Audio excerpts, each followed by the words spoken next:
A single line of code deployed from a nondescript office in Maryland in the United States can cripple a nation's power grid in seconds. The United States operates the world's largest offensive cyber force with over 6,200 personnel in U.S. Cyber Command and a budget exceeding $3 billion as of 2024. But how does this digital arsenal become a central threat to Russia and China? Well, the answer starts with the infrastructure, because the US controls a disproportionate share of global internet backbone nodes, routing switches, and undersea cable landing points, which are critical junctions that process terabytes of data every second. This physical dominance enables deep packet inspection, traffic rerouting, and covert access at scale. Meanwhile, the National Security Agency's Fort Meade campus houses the largest concentration of supercomputing power dedicated to signals intelligence, with server farms capable of brute-forcing encrypted traffic in real time. So by any measure, this gives Washington a first-mover advantage in both offensive and defensive cyber operations. But what does this capability actually enable?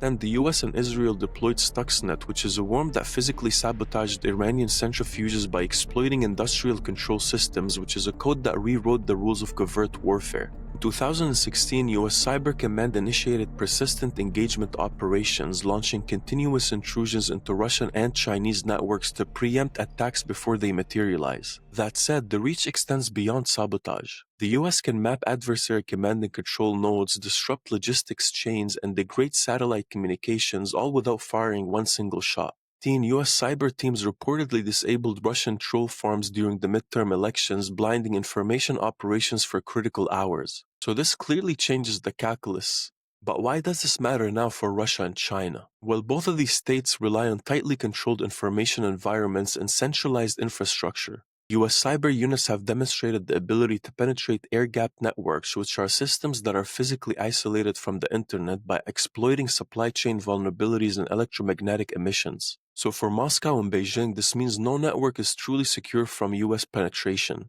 Meanwhile, the US leads in zero-day exploit acquisition, outspending rivals on both offensive toolkits and defensive forensics. The 2021 SolarWinds breach, while attributed to Russian actors, revealed the depth of US telemetry. American agencies traced the intrusion across 18,000 compromised endpoints in weeks, leveraging global partnerships and proprietary analytics. So put differently, the US can not only strike but also rapidly attribute and counter cyber operations. So this deters escalation by raising the cost of covert action for adversaries like Russia and China.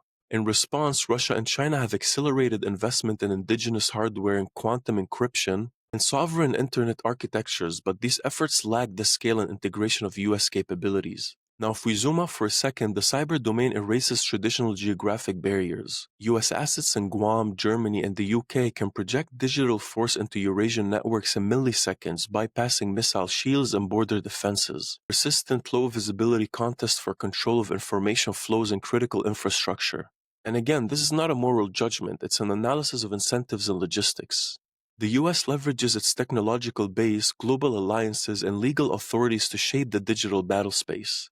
On the other hand, Russia and China, facing asymmetric exposure, are forced to rethink both deterrence and escalation ladders. So by any measure, cyber warfare is now central to military planning and geopolitical signaling, because the ability to disrupt, deceive, and degrade at distance gives the US leverage in crisis short of war. And as both Moscow and Beijing adapt, the contest will hinge on speed, resilience, and the ability to operate in the shadows.